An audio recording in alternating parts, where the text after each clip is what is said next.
So I want you to imagine for a second that you are sitting at 75,000 feet. Okay. You're strapped into this metal tube, just hurtling through the sky at hundreds of miles an hour. And the machinery around you is, well, it's virtually perfect. It's engineered to the absolute millimeter. Right. It's an incredible piece of technology. But the biological machine that's actually flying it, meaning, your own body and brain, is operating on the very edge of its physical limits. It's a really precarious position when you think about it, because the environment out there is actively hostile to your biology, yet you're expected to perform with just total uninterrupted precision. Exactly. You are flying a perfect machine with an incredibly flawed biological processor. So, welcome to today's deep dive. We are tearing into the science of human performance today. And it is a fascinating topic. It really is. We're extracting all these exact limitations of, your lungs, your eyes, your memory from this massive stack of aviation study notes. And the mission today isn't just about flying. We're going to look at the mechanisms of how your senses actively lie to you, how fatigue physically mimics alcohol, and how you can build real, tested safeguards into your own high-stakes daily life. Treating the human body like an aircraft system that requires, constant troubleshooting, it's incredibly practical. Yeah. Because understanding your physical and mental limits isn't just an aviation thing. It's the baseline for critical thinking in literally any stressful situation you face on the ground. Okay, let's unpack this, because before we can even begin to understand how the mind fails, we really have to look at what fuels it, right? Oxygen. The text starts by explaining how the atmosphere itself actively fights against you the higher you go. Yeah, the atmosphere is not your friend up there. Right. And I always assumed that as you go up into the atmosphere, the air just gets thinner, meaning there's literally less oxygen in the mix. Yeah, that is a very common misconception. But the volumetric proportion of the atmosphere actually remains exactly the same at high altitudes as it does at, sea level. Wait, really? Yeah, it is 78% nitrogen and 21% oxygen. The recipe hasn't changed at all. What changes the pressure? Oh, okay. Right. The notes bring up Dalton's law of partial pressures. Yes. So basically, that law states that the total pressure of a gas mixture is the sum of its individual parts.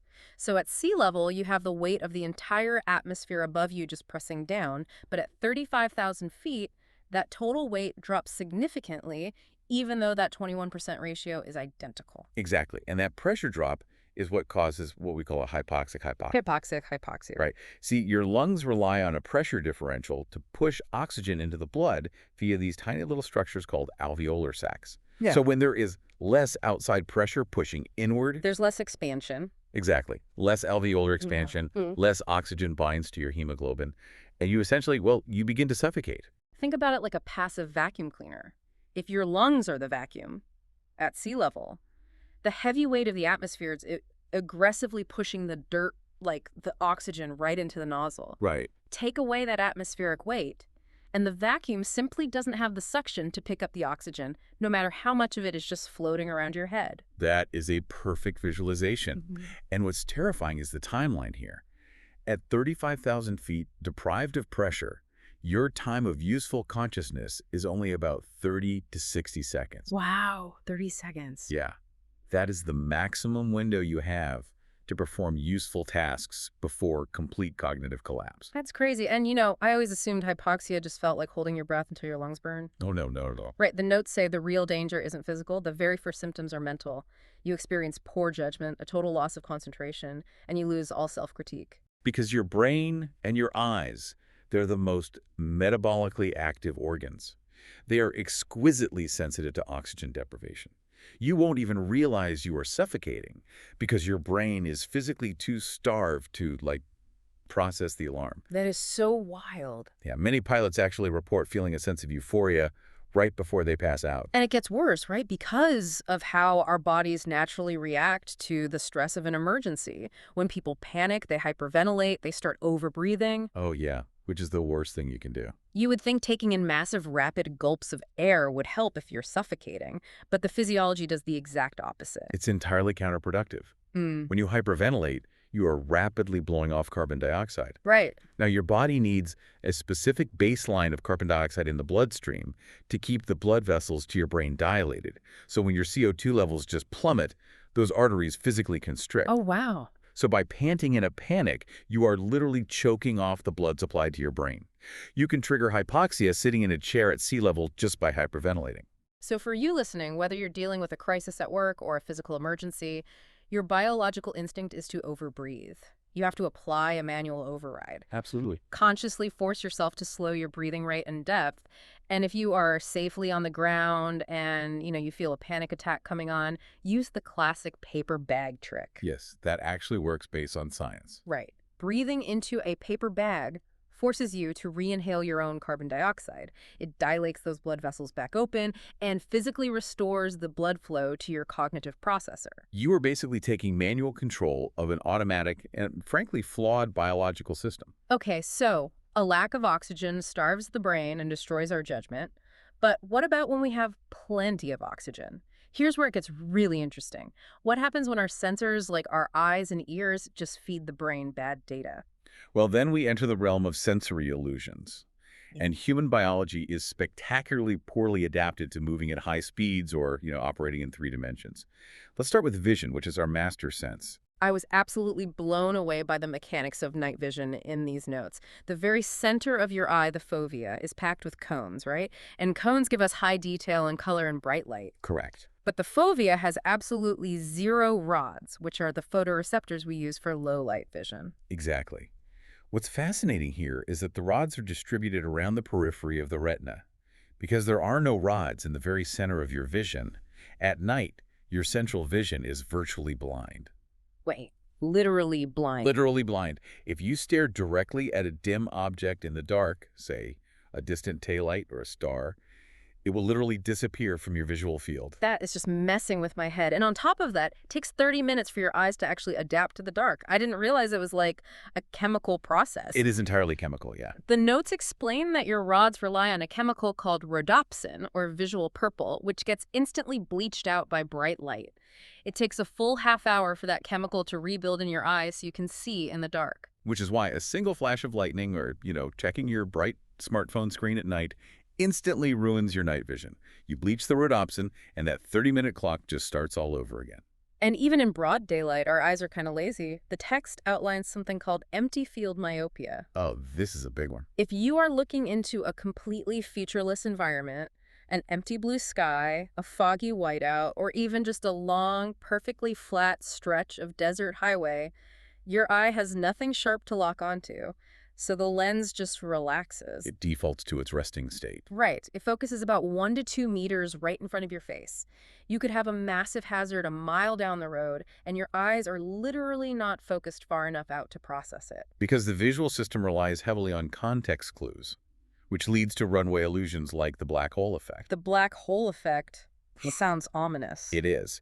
If you are landing at night over dark, featureless water, your peripheral vision has no objects to gauge depth. Without those cues, the brain misinterprets the geometry entirely. Oh, so it thinks you're somewhere you aren't. Exactly. The runway looks significantly closer and steeper than it actually is, prompting the pilot to pitch down and risk crashing short of the runway. Okay, so our eyes are constantly guessing. But I want to push on the inner ear, the vestibular system. If it is evolutionarily designed to keep us balanced on 2 feet, why does it completely betray a pilot the second they fly into a cloud? Well, that requires breaking down the mechanics of the inner ear. The vestibular system uses 2 main tools to talk to your brain. First, you have the semicircular canals. Right, for rotation. Yes, pitch, roll, and yaw. These are tiny tubes filled with a fluid called endolymph. Second, you have the otolith organs, which detect linear acceleration. They use tiny calcified particles resting on a bed of sensory hairs. Okay, so think about the fluid in those canals like a hot cup of coffee resting on the tray table of a moving train. If the train is sitting at the station, the coffee is still. Right. When the train suddenly accelerates forward, inertia causes the coffee to slosh violently backward toward you. And that sloshing is exactly how the sensory hairs in your ear know you are moving. But what happens when the train reaches a steady cruising speed? The coffee just settles down, right? It becomes completely still again. Exactly. If you were blindfolded on that smooth train, you wouldn't feel like you were moving at all. Right. And when the train suddenly hits the brakes, the coffee sloshes forward. The fluid in your ear does the exact same thing. It really does. In an aircraft, if you enter a long, steady turn, the fluid in your ear eventually catches up and settles down. Your ear tells your brain, hey, We are flying straight and level. Even though you're banking hard. Exactly. But when you actually level the wings to fly straight again, the fluid sloshes in the opposite direction. Your ear just screams at your brain, we are turning violently. This illusion is called the leans. And if you trust that false feeling over your instruments, it leads to what we call the graveyard spiral. The graveyard spiral. Yeah. The pilot feels like they're flying level, but they are actually spiraling downward. They pull back on the controls to stop losing altitude, which just tightens the spiral and increases the G-force until, well, structural failure. The core issue is that the inner ear cannot mathematically distinguish between the pull of gravity and the push of acceleration. So when sight is removed, like driving in a whiteout blizzard or navigating a really complex problem at work where you can't see the full picture, your brain desperately clings to the sloshing coffee of your gut feelings. It defaults to the flawed vestibular data. The practical application here for you listening is simple. When your senses conflict, trust your instruments over your gut. If you're driving on a monotonous highway, actively force your eyes to dart back and forth across the horizon to break that empty field myopia. That's a great tip. If you're looking for a street sign in the dark, look slightly to the side of it to engage your peripheral rods. Trust the objective data because your biological sensors are easily tricked. And that reliance on objective data is crucial, especially when you consider how fragile the central processor, the brain, is when handling all this sensory input. Yeah, let's get into that processor. When our eyes and ears feed us conflicting data, our brain has to sort it out. The sources break down our memory system, and frankly, it is shockingly limited. It really is. Short-term memory can only hold roughly 7 items plus or minus 2 for about 10 to 20 seconds. Unless you actively rehearse the information. And that fragile memory sister is the absolute first casualty of stress. The text introduces this concept of the arousal curve. Right, the arousal curve. Yeah. Acute stress triggers our evolutionary fight-or-flight response, dumping massive amounts of adrenaline and noradrenaline into our bloodstream. Now wait, let me push back on this. If acute stress is an evolutionary advantage designed to make our hearts pump faster, raise our blood sugar, and give us a huge surge of physical energy, why does it make a pilot or a professional worse at their job? Shouldn't all that adrenaline make you hyper-focused? You'd think so, but it comes down to the difference between physical survival and complex cognitive processing. Yeah, okay. Fight or flight is brilliant if you need to physically outrun a predator. But managing an engine failure or untangling a massive logistical crisis at work requires what the text calls the central decision maker. And the human brain is a single-channel processor. Meaning it can only do one thing at a time. Exactly. You can only make one conscious decision at a time. Ah, so the energy surge doesn't help if the processor itself just gets jammed with too much data. Precisely. Up to a certain point on the arousal curve, stress does increase performance. It provides just enough stimulation to maintain alertness. Right, good stress. Right. But once you cross the peak of that curve into overload, the single-channel processor is just flooded with alarms, flashing lights, and panic. Conscious cognitive decision-making stops entirely. Wow. The brain bottlenecks, and you either fixate on one totally meaningless detail or you just completely freeze. And the notes show that fatigue physically lowers the threshold for that overload. The statistics here are just sobering. Yeah, they are. Staying awake for 24 straight hours causes cognitive impairments equivalent to having 8 units of alcohol in your blood. Yeah. You would never show up to a big meeting drunk, but people routinely show up exhausted, thinking they can power through it. And we really need to understand why fatigue mimics alcohol. It's not just a feeling of being sleepy. It is a physical buildup in the brain. A physical buildup. Yes. Yeah. As you stay awake, a neurochemical called adenosine accumulates, literally gumming up your synapses and slowing down neural firing. It's very similar to how alcohol depresses the nervous system. And the only way to clear that out is sleep. Exactly. The notes emphasize circadian rhythms, showing how deeply tied we are to light. Light triggers serotonin to wake us up. Darkness triggers melatonin for sleep. When we stare at, blue screens at midnight, we suppress melatonin and miss out on rapid eye movement or REM sleep. And that is the critical phase. Quiet sleep, the deeper stages, that restores the physical body. But REM sleep is what restores the mind. Right. It's during REM that the brain creates new neural pathways, organizes memories, and clears out all that adenosine. Without sufficient REM sleep, your short-term memory shrinks, and your self-critique just evaporates. So the takeaway for your own life. First, recognize your own arousal curve. Notice when that helpful alertness tips into frantic overload. Mm. Second, to expand that tiny short-term memory under stress, use chunking. Don't try to remember 10 random digits, group them like a phone number. That's a classic cognitive hack. And most importantly, apply this golden cockpit rule to your daily life. Avoid being rushed into actions before you are ready. Stop using symptom-directed coping, like, having a drink to calm down, which just masks the stress. Use action or cognitive coping to actually address the root cause of the overload. Slowing the process down and protecting that single-channel processor is the ultimate defense, because cognitive overload is what directly causes human error. Let's dig into that error rate. The text states a staggering statistic. Human error is responsible for 65 to 75% of all aviation accidents. It's a huge majority. But it frames this in a really empowering way. It says human error is not a moral failing or a sign of incompetence. It is an inescapable, built-in feature of human cognition. Even in simple, repetitive tasks, humans have a baseline error rate of 1 in 100. 1% of everything we do manually will contain an error. 1 in 100. Yeah, and major catastrophes are rarely caused by one massive, glaring mistake. The sources detail what they call the error chain. The error chain. Right. An accident is almost always a cumulative chain of isolated, seemingly inconsequential errors that link together until the system completely fractures. And we can categorize the behaviors that forge those links. The notes break it down into knowledge-based behavior, used for completely unfamiliar problems, rule-based behavior, which is strictly following a checklist, and skill-based behavior. Skill-based actions are highly practiced routines that you execute automatically without conscious thought. What is highly counterintuitive here is that skill-based errors happen most frequently to highly experienced professionals, not beginners. Wait, experienced people make more mistakes there. Yes. Beginners are using knowledge-based behavior. They are hyper-focused because everything is new. The veteran is just on autopilot. I definitely fall victim to this. The notes call it environmental capture. Oh, yes. Have you ever intended to drive to a new grocery store on a Saturday morning, but you zone out, and suddenly you are pulling into your office parking lot? All the time. You were in a familiar environment. Your car and your brain defaulted to a highly practiced skill. It completely stopped monitoring your actual intention. It is the danger of complacency. But if we connect this to the bigger picture, the sources also outline specific hazardous attitudes that actively invite these errors, and they make a vital distinction. Attitudes are not rigid personality traits. A personality trait is hardwired. An attitude is an opinion or behavioral habit, meaning it can be identified, unlearned, and corrected. The sources list 6 main hazardous attitudes, and I guarantee you'll recognize yourself or your coworkers in at least one of these. First, anti-authority, the don't tell me what to do mindset. Yep. Second, impulsive, acting immediately without thinking things through.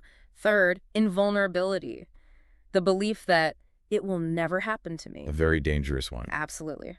Fourth, macho, taking unnecessary risks to prove you are better than everyone else. And I'll admit, in my younger days of driving, I definitely leaned macho. We've all been there. Fifth, resignation, the quiet Mr. Nice Guy who just goes with the flow and assumes they can't make a difference. And finally, complacency, taking things as they come because you're bored or overly familiar with the task. The correction for these attitudes requires active self-auditing. Yeah. If you know you tend to be impulsive under pressure, you must consciously force the mental correction.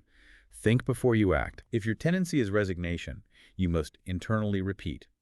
Recognize your own ability and speak up. Exactly. Audit your own hazardous attitudes this week. Which one is your default when things go wrong? The goal is to cultivate an assertive or supportive interpersonal style.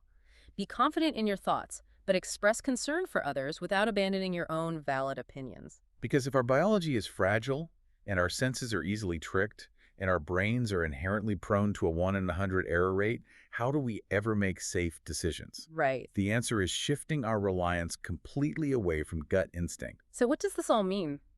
We have to turn decision-making into a strict, verifiable science. The text draws a hard line between perceptual judgment and cognitive judgment. This is a crucial distinction. Perceptual judgment is fast, automatic, and largely unconscious. It's like judging the distance to catch a thrown ball. It's necessary, but highly error-prone. Yes. Cognitive judgment is slow, conscious, effortful evaluation of data, deciding whether it's safe to throw the ball at all. The entire point of training basic skills until they become automatic is to free up processing power in your single-channel brain so it can focus entirely on cognitive judgment when a crisis hits.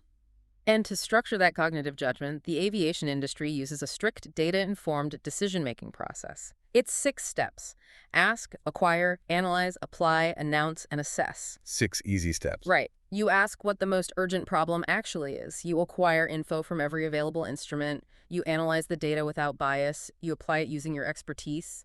You announce the decision clearly to your team. And then step 6, assess the outcome. The final step, assess, is where the error chain usually becomes fatal. Really? Yeah, people make a decision and just assume it worked. You must constantly monitor the outcome to ensure your perception still matches reality. This ties directly into the situational awareness scale. Oh, the Toller codes? Exactly. White is unprepared, yellow is prepared, alert, and relaxed. Orange is alert to probable danger. Red is action mode, focused on an emergency. And black is blind panic, a total physical and mental breakdown. So how does someone actively prevent themselves from sliding out of red action mode into black total panic? By understanding the difference between objective risk and subjective risk. Break that down for me. Objective risk is the external situation, the failing engine, the massive deadline. Subjective risk is internal, is your own lack of knowledge or lack of time to solve it.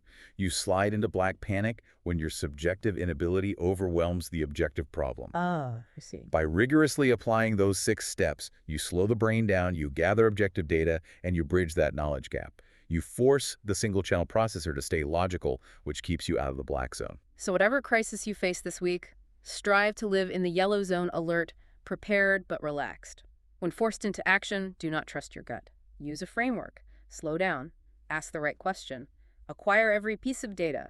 Analyze it. Apply it. Announce it. And always assess the result to verify that reality matches your expectation. It is all about building rigid logical structure around a deeply flawed biological system. To sum up this incredible stack of notes, we explored how a simple drop in atmospheric pressure can silently suffocate our judgment.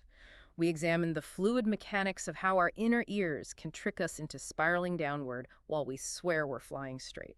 We accepted the humbling biology of adenosine and fatigue. Yeah, and we faced the reality that our brains have a built-in error rate influenced by our own hazardous attitudes. Yet, by understanding these exact human factors, we have the power to implement structured cognitive defenses to keep ourselves safe. It is a remarkable testament to human adaptability. And, it leaves me with one profound detail from the very end of the text. The sources explicitly state that despite all of these biological flaws, the fatigue, the illusions, the limited memory humans currently outperform machines in managing unusual situations. Wait, really? Even with a 1% baseline error rate, we are still better at handling the unexpected than a perfect computer. We are. And that raises a fascinating question to leave you with. As automation and artificial intelligence get exponentially more advanced, will there always be a need for the flawed, easily distracted, emotionally driven human brain to handle the truly unexpected? Or is human error the one variable we are ultimately destined to design completely out of the system? Wow. Can you ever truly code for the unknown? Or is the capacity for error the exact same thing as the capacity for adaptation? What a question. Thank you so much for joining us on this deep dive. Take these practical takeaways and apply them to the biological machine you are piloting this week. Stay alert, stay in the yellow, and we'll see you next time.